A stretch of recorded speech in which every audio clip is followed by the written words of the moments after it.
April 1945. A bamboo holding cell somewhere in the Philippines. 3 Japanese soldiers sat with their hands bound, waiting for what they'd been promised would come next.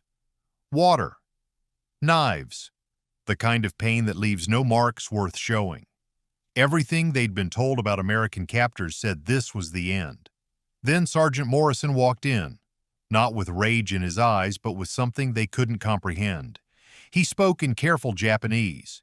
He brought 3 cigarettes, 3 cups of coffee, steam rising in the humid air. Hiroshi Nakamura broke first, tears he couldn't control streaming down his face, because the propaganda had promised them monsters. But here was a man offering them kindness when he could have offered them anything else. And in that moment, everything they thought they knew about their enemy shattered like glass. But before we dive in, if you want to hear more incredible untold stories from history, hit that subscribe button. And let me know in the comments what city you're watching from. It's fascinating to see how far these stories travel. The rain had stopped an hour ago, but the smell of it still hung in the air, thick, earthy, mixed with bamboo and something metallic that might have been blood or rust or fear. Takeshi Yamada sat with his back against the slats of the holding cell, hands bound with American zip ties that cut into his wrists when he moved. Across from him, Nakamura trembled despite the heat, his eyes fixed on nothing. Beside Nakamura, Yuki had gone pale and quiet, pressing one hand against the bandage on his side where infection had already begun its work. They had been captured 3 days ago. 3 days that felt like 3 years. The firefight had been brief and pointless, another suicide charge ordered by officers who were already dead, and when the smoke cleared, Takeshi had found himself face down in mud with an American rifle barrel pressed against his neck. He had waited for the bullet. It hadn't come. Instead, there had been shouting in English, rough hands searching him for weapons, and then the long walk to this cell with other prisoners who wouldn't meet his eyes. Takeshi's father had been a teacher of the old ways, a man who spoke often of honor and duty and the shame that came with failure. He had taught his son that surrender was worse than death, that a soldier's life belonged to the emperor, that capture meant disgrace so profound it could never be washed away. Takeshi had believed him.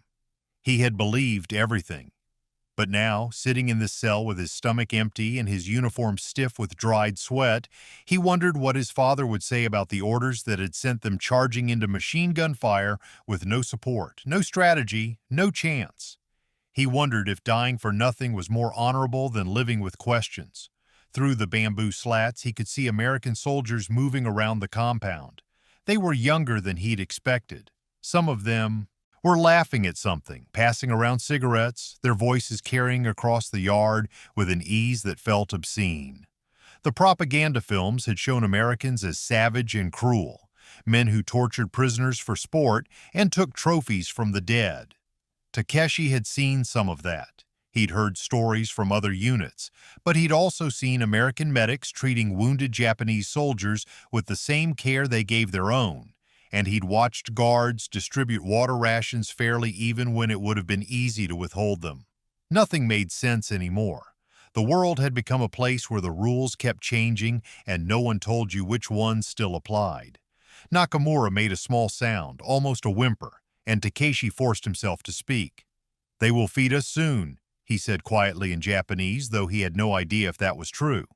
"Stay calm. They're going to kill us," Nakamura whispered. "They're just waiting, making us soft first, then the knives. No one has hurt us yet." "Yet." Nakamura's voice cracked. "My sister, she's 14. If I don't come home, she'll have to work the fields alone with our mother. They'll lose the land, everything." Takeshi had no answer for that. His own mother was a widow now, his father dead from illness 2 years before the war started. She had sent him off with prayers and a small omamori charm he'd lost somewhere in the jungle. He wondered if she knew he'd been captured. He wondered if she'd rather believe him dead. The sound of boots on packed earth made all 3 of them stiffen. A guard was approaching, a canteen in each hand. Takeshi's mouth went dry. This was it, the moment when the kindness would end and the real treatment would begin. Water torture, they'd been told. The Americans would force water down your throat until you drowned from the inside, or they'd hold your head under until your lungs burned and you'd say anything, promise anything, betray anyone just to breathe. But the guards simply set the canteens down inside the cell, pushed them through the gap in the bamboo, and walked away without a word. No threats, no demands, just water. Nakamura stared at the canteens like they might explode. Yuki reached for one with shaking hands, unscrewed the cap, sniffed cautiously. He took a small sip, waited, then drank deeply. Nothing happened. No poison, no trick, just water. "I don't understand," Nakamura said. Neither did Takeshi. He drank carefully, the water cool and clean in his mouth, and tried to make the pieces fit. Perhaps they were being saved for interrogation. Perhaps there were cameras somewhere, recording them for propaganda purposes. Perhaps this was psychological warfare, a new kind of torture where they broke you with kindness before bringing out the real pain. An hour later, rice balls came. Plain white rice wrapped in paper, still warm. The three of them ate in silence, each bite feeling like a betrayal of something they couldn't name. They had failed their emperor. They had surrendered instead of dying. And now they were accepting food from the enemy as if they had any right to survive. When the footsteps came again, Takeshi looked up and saw a different American approaching. This one was older, maybe 35, with tired eyes and sergeant stripes on his sleeve. He stopped outside the cell, crouched down so he was at eye level with them, and spoke in slow, accented but clear Japanese. "I'm Sergeant Morrison. I know you're scared. I'm not here to hurt you. I'm here to ask questions, and I brought you something." He held up 3 cigarettes and 3 metal cups, steam rising from whatever was inside. Coffee. The smell cut through everything else. Rich, bitter, impossibly foreign and familiar at once. Takeshi stared. His hands started shaking without permission. Morrison reached through the gap in the bamboo and held out a cigarette, waiting. The propaganda had promised cages and dogs and men screaming until their voices broke. Not this. Not kindness.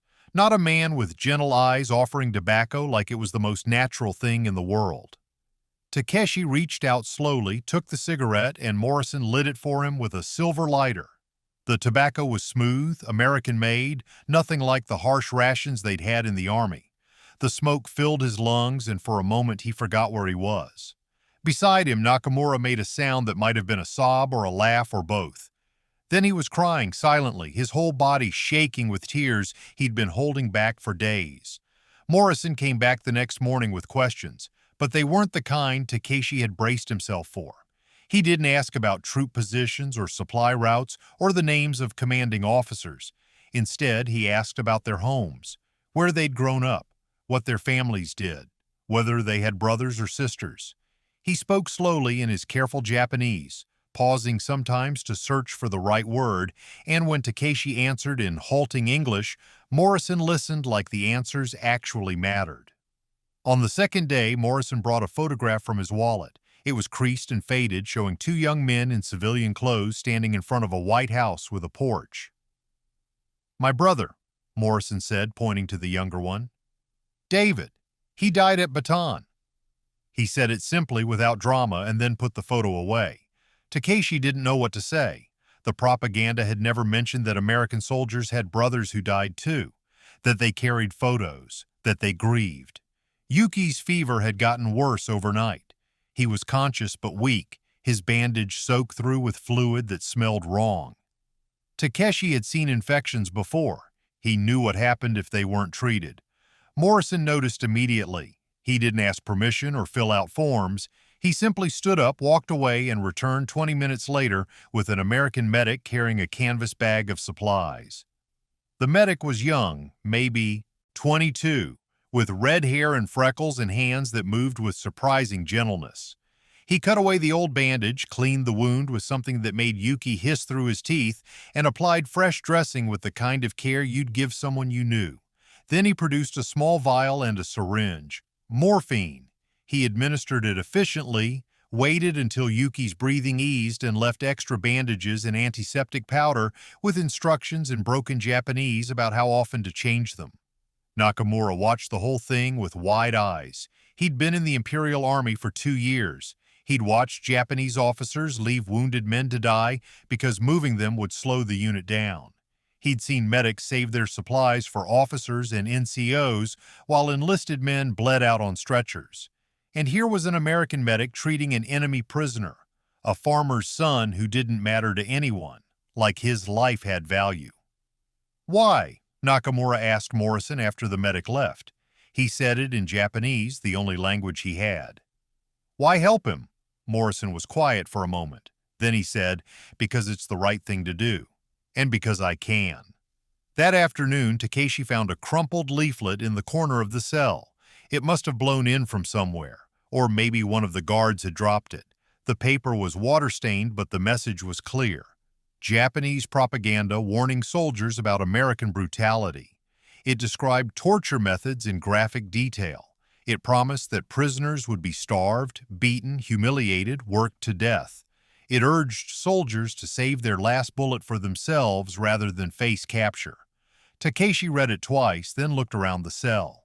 At the empty canteens the guard had refilled that morning, at the clean bandages on Yuki's side, at the half-eaten rice ball Nakamura had saved for later. Nothing matched. Nothing made sense. Either the propaganda was lying or this kindness was an elaborate setup for something worse. He didn't know which possibility frightened him more. Morrison caught him with the leaflet during the afternoon interrogation. Takeshi expected anger or defensiveness, but Morrison just looked tired.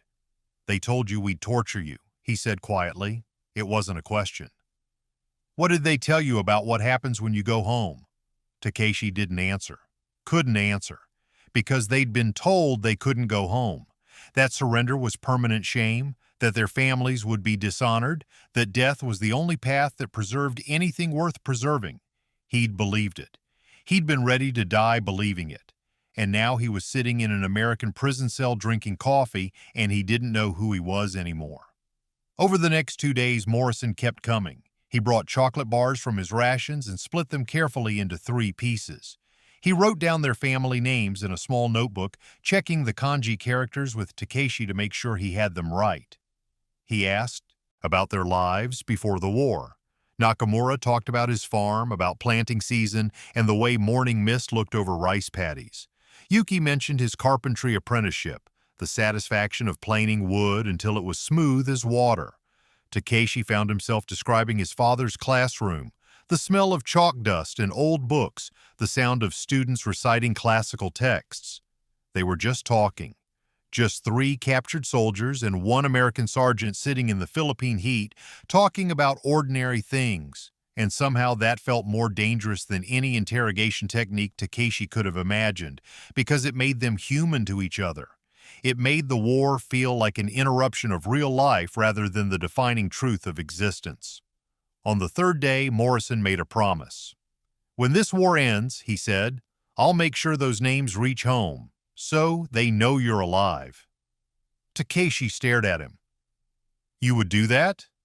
"Yes." "Why?" Morrison was quiet for a long moment, then he said, "Because you're somebody's son, and I'm tired of making mothers cry." Something broke open in Takeshi's chest. Not all at once, just a crack, just enough to let a single thought through. What if everything we were told was a lie? Not just about Americans. About all of it. About honor and duty and the righteousness of dying for nothing. What if there was another way to be a man, a soldier, a son? What if kindness wasn't weakness but the hardest kind of strength? That night, Nakamura laughed at something, a small joke about rice that wasn't even funny. But it was laughter. Real and unforced. Morrison taught him an English phrase, making him repeat it until the pronunciation was right. "Tomorrow will be better." Nakamura said it carefully, testing each word. "Tomorrow will be better." And for the first time since capture, Takeshi thought it might be true. The prisoner of war camp was larger than Takeshi had expected, a sprawling compound of barracks and workyards enclosed by wire fencing. Morrison had told them the transfer was coming, had explained it carefully in his measured Japanese. They would be moved to a proper facility, treated according to the Geneva Convention. No torture, no execution, just waiting for the war to end, and then home. Home. The word had stopped meaning anything specific weeks ago. Now it was just a direction, a concept, something that existed in memory but might not exist in reality anymore. The conditions at the camp were better than anything Takeshi had experienced in the Imperial Army. The barracks had real beds, thin mattresses on wooden frames that kept you off the ground. The food was plain but consistent: rice, vegetables, sometimes fish or canned meat. There was a medical station staffed by American doctors who treated infections and set broken bones without asking what unit you'd served in or whether you deserved care. It wasn't freedom, but it wasn't cruelty either. It occupied some strange middle ground that Takeshi's training had never prepared him for. 3 weeks after their arrival, Nakamura received a letter. It came through the Red Cross, heavily censored with black ink, covering sections the Americans deemed sensitive, but it was real. His mother had written it. She was alive. His sister was alive. They were managing the farm. They'd received word through official channels that he was a prisoner, and they wanted him to know they were praying for his safe return. Nakamura held that letter like it was made of glass, reading it over and over until he had every uncensored word memorized. Inside the envelope was a pressed flower, a small purple wildflower that grew near their fields. It was brittle and faded, but somehow still beautiful. Takeshi's letter came a week later. His mother's handwriting was shaky. She was getting older, and the war years had been hard. But the message was clear. She was alive. She was waiting. She forgave him for whatever he thought he needed forgiveness for. He read that line a dozen times, trying to understand what it meant. How had she known he was carrying shame? How had she known he needed permission to survive? The work details started in late June. Nothing brutal, nothing designed to break them. They were assigned to help repair roads damaged by fighting, to move supplies, to maintain the camp infrastructure. Some of the guards were cruel in small ways, a shove here, a harsh word there, the kind of petty power plays that happened anywhere men had authority over other men. But others were decent. They shared cigarettes during breaks. They learned basic Japanese phrases. They treated the prisoners like laborers rather than enemies, which was more dignity than Takeshi had expected to receive. Morrison visited when he could. He brought news from the outside world, carefully edited to avoid tactical information, but honest about the war's progress. The Allies were winning. Everyone knew it. It was just a matter of time now. He also brought small luxuries: a weathered copy of Life magazine with photos of American cities and families, a deck of cards, once a harmless novel in English that Takeshi worked through slowly, looking up words he didn't know. But not everyone adapted to captivity the same way. When the transport ships brought in new prisoners from other battles, some came with the old ideology still burning in their eyes. They were senior NCOs mostly, men who'd built their entire identity around the emperor and the code of Bushido and the belief that Japan's cause was righteous and divinely ordained. They moved through the camp like ghosts of the Imperial Army, maintaining formation, saluting invisible flags, refusing to acknowledge that the world had changed. They called Takeshi's group collaborators, traitors, men who'd sold their honor for American coffee and chocolate. The words were hissed in passing, delivered with looks of pure contempt. One evening, a hardliner sergeant spat at Nakamura's feet and told him his family would be ashamed to know he'd accepted kindness from the enemy. Nakamura had gone quiet for days after that, picking at his food, staring at his mother's letter like it might contain different words if he read it again. Takeshi understood the hardliners even as he rejected what they stood for. They needed the propaganda to be true because admitting it was lies meant admitting they'd suffered for nothing. Every friend who died in a suicide charge, every order that made no tactical sense, every atrocity committed in the emperor's name, all of it would become meaningless waste if they acknowledged the truth. So they clung to the fiction. They performed loyalty like a religious ritual, trying to hold together an identity that had already shattered. But late at night, Takeshi wondered about his own choices. Had he betrayed something essential by accepting Morrison's kindness? By learning English phrases and laughing at American jokes and treating his captors like human beings? His father would have said yes. The Imperial Army training manual would have said yes, but his father had never sat in a bamboo cell waiting for torture that never came. His father had never watched an enemy medic save a friend's life when he didn't have to. Maybe honor wasn't what they'd been taught. Maybe it wasn't about dying well or following orders or preserving face. Maybe it was about staying human when everything pushed you to become something less. Maybe it was about choosing mercy when cruelty was easier, about building bridges when walls were expected, about believing tomorrow could be better even when today was unbearable. Morrison had given them that. Not just cigarettes and coffee, but a different way of seeing the world. A framework where enemies could become people again, one small kindness at a time. And if that was collaboration, if that was betrayal, then Takeshi had made his choice. He would rather be a traitor to the propaganda than remain loyal to a lie that demanded he treat kindness as weakness and survival as shame. He would carry that choice forward, whatever it cost. The news came on a morning in early August, spreading through the camp like wildfire through dry grass. Something had happened, something enormous. The guards were agitated, gathering in tight clusters and speaking in voices that carried equal parts shock and grim satisfaction. The prisoners caught fragments, a new weapon, a city destroyed, casualties beyond comprehension. The word Hiroshima meant nothing to Takeshi at first. It was just a place name, one of many cities he'd never visited. Then he heard the numbers, 70,000 dead in an instant. Maybe more. An entire city turned to ash and shadow by a single bomb. He couldn't make sense of it. Numbers that large stopped being numbers and became something abstract, something the mind couldn't hold. 70,000 people. Mothers and children and old men and shopkeepers and students. Gone in a flash of light so bright it burned shadows into walls. How did you comprehend that? How did you fit something that massive into the space where understanding was supposed to live? 3 days later, the second bomb fell. Nagasaki. Another city. Another impossible number. The camp went quiet in a way that felt different from ordinary silence. It was the quiet of men trying to absorb information that rewrote everything they knew about war and death and what human beings were capable of doing to each other. Nakamura came to find Takeshi that afternoon.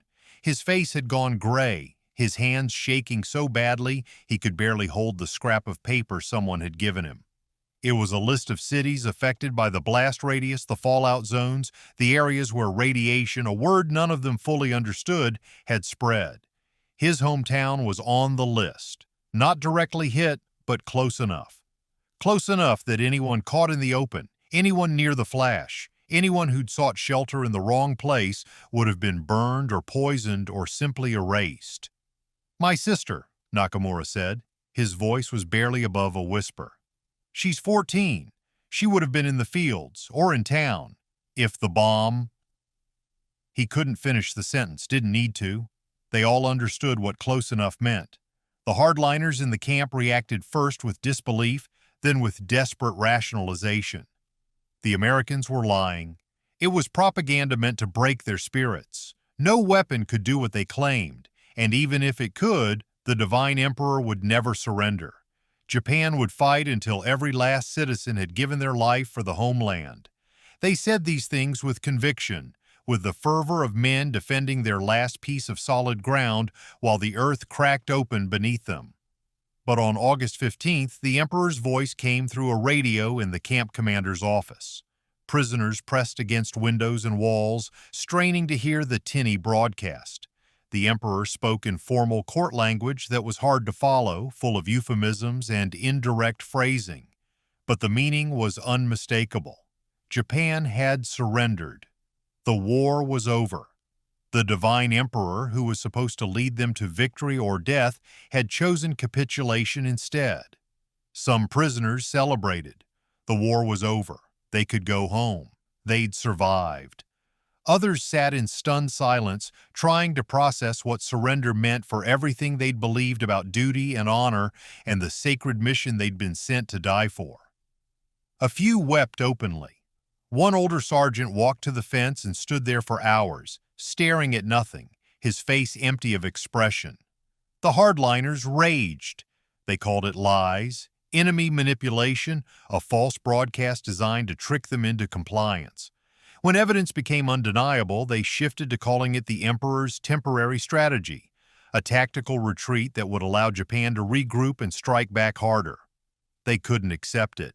Accepting it meant their suffering had been for nothing. Their friends had died for nothing. The atrocities they'd committed or witnessed had been in service of a cause that had failed. So they built new fictions to replace the old ones, anything to avoid the crushing weight of meaninglessness. In mid-August, a new American officer arrived to oversee the camp.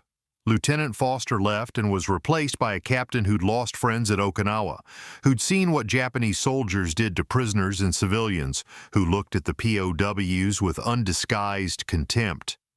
The small kindnesses stopped. The cigarette rations were cut. Work details got longer and harder. Guards who'd been decent became distant or actively hostile. One guard told Takeshi flat out that they were lucky to be alive, that half the unit wanted to line them up against a wall and finish what the war had started. Morrison came less often. When he did visit, he looked older, worn down by something Takeshi couldn't see. The easy conversations were gone, replaced by formal exchanges about camp administration and repatriation logistics. The coffee and chocolate didn't come anymore. Morrison was being reassigned, heading home to California, and the few minutes he could spare for the POWs felt like obligations rather than choices. Takeshi felt something inside him harden and crack at the same time. It had all been temporary. The kindness, the bridge they'd built between enemy soldiers, the belief that humanity could survive war, all of it had been conditional, dependent on circumstances that no longer existed. Now the war was over and everyone was going home, and the only thing left was the bitter aftertaste of hope that hadn't lasted. Nakamura stopped eating. He'd received word through the Red Cross. His entire family was confirmed dead. His mother, his 14-year-old sister, his elderly grandmother, the radiation, the firestorm, the chaos after the blast, all of them gone. He sat in the barracks holding his mother's letter and the pressed flower, staring at them like if he looked hard enough he could bring them back. Takeshi tried to comfort him, tried to repeat the phrase Morrison had taught them, "Tomorrow will be better." But the words felt empty now, hollow. Just another lie people told to make unbearable things seem bearable. September arrived with processing orders and the mechanical shuffle of men being sorted for repatriation. The camp had become a way station, a temporary holding space where former soldiers waited to become civilians again. They were given papers with their names and identification numbers, rations for the journey home, and instructions in Japanese about where to report once they reached port. It was efficient and impersonal, the kind of bureaucracy that treated human beings like inventory being returned to storage. Nakamura moved through the process like a ghost. He ate when told to eat, lined up when told to line up, signed papers without reading them. The pressed flower stayed in his pocket, but he'd stopped looking at it. Takeshi watched him with growing concern, recognizing the particular emptiness that came when grief became so heavy it crushed everything else. Yuki tried to help, sitting beside Nakamura during meals, speaking softly about small things, the weather, the food, anything that didn't require a real response. But Nakamura was somewhere else, somewhere beyond the reach of ordinary comfort. Takeshi felt hollowed out himself. The hope he'd allowed himself to feel during those first weeks with Morrison now seemed naive, childish even. Of course, kindness had limits. Of course, mercy was conditional. The war had ended and everyone was sorting back into their proper categories. Americans going home as victors, Japanese going home as defeated. The bridge they'd tried to build had been temporary scaffolding, useful during construction, but dismantled once the real structure was complete. On the morning they were scheduled to board the transport ship, Morrison appeared. Takeshi hadn't seen him in 2 weeks. He looked thinner, his uniform less crisp, exhaustion written into the lines around his eyes. He was being shipped home too, heading to California to be discharged and return to whatever life he'd left behind when the war started. He found Takeshi in the processing line, waited until the guard waved him through, and then asked if they could talk for a moment. They walked to the edge of the yard where the fence met the tree line. Morrison was quiet for a long moment, looking out at the jungle that had been the backdrop to so much suffering. Then he said in his careful Japanese that he'd heard what happened, about Nakamura's family, about the new officer and the changed conditions, about how the small kindnesses had stopped. He said he was sorry. He said it like the words actually meant something, like they weren't just sounds people made when they didn't know what else to say. Takeshi felt anger rise in his throat, surprising and sharp. "Your kindness was just another tactic," he said in English, the words coming easier in a language that wasn't his own. "Another way to break us. Make us soft before sending us home to nothing." Morrison flinched but didn't look away. "No," he said quietly. "It was the only thing I could control. I couldn't stop the bombs, I couldn't stop the war, but I could stop myself from becoming what I hated." He reached into his jacket and pulled out a sealed envelope, cream-colored and official-looking. "This is for you. All three of you. Don't open it now. Open it when you're ready to believe in something again." He pressed it into Takeshi's hands and held them there for a moment. "I kept my promise. I sent your names home. Your families know you're alive. Or—" He paused, the weight of Nakamura's loss hanging between them. "The ones who could know." Takeshi took the envelope, not knowing what to do with it, not knowing what to do with any of this. Morrison stepped back, gave a small bow that was probably terrible form but sincere in its intent, and walked away. Takeshi watched him go, this American sergeant who'd given them coffee when he could have given them anything else, and felt the anger drain away into something more complicated.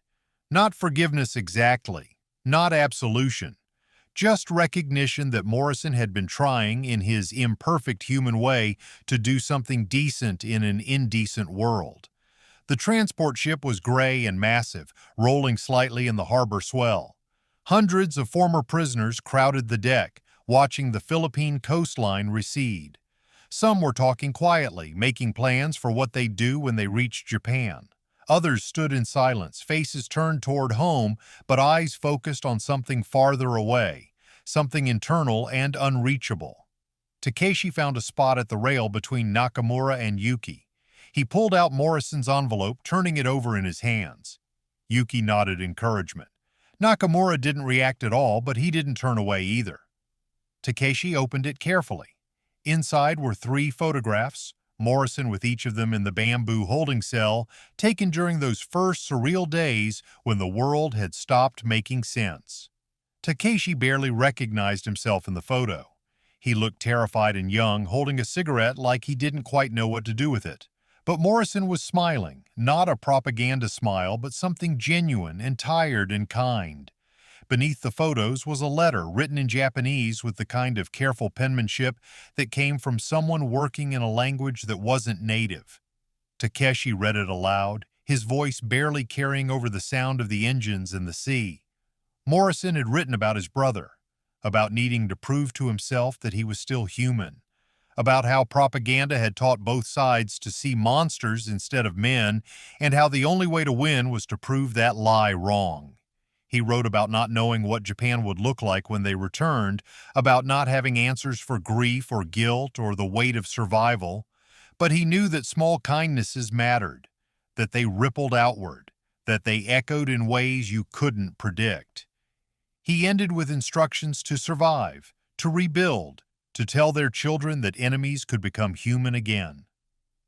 And a final note, almost an afterthought, he'd kept his promise about sending their names home. Nakamura, who'd been silent for weeks, made a sound. Not quite a sob, but something close. His shoulders shook and tears came, the kind of crying that released something instead of just expressing pain. Yuki put a hand on his back and left it there. Takeshi folded the letter carefully and put it in his shirt pocket, over his heart, and felt something shift in his chest. Not hope exactly. Not yet. But maybe the possibility of hope. Maybe the first crack in the wall grief had built.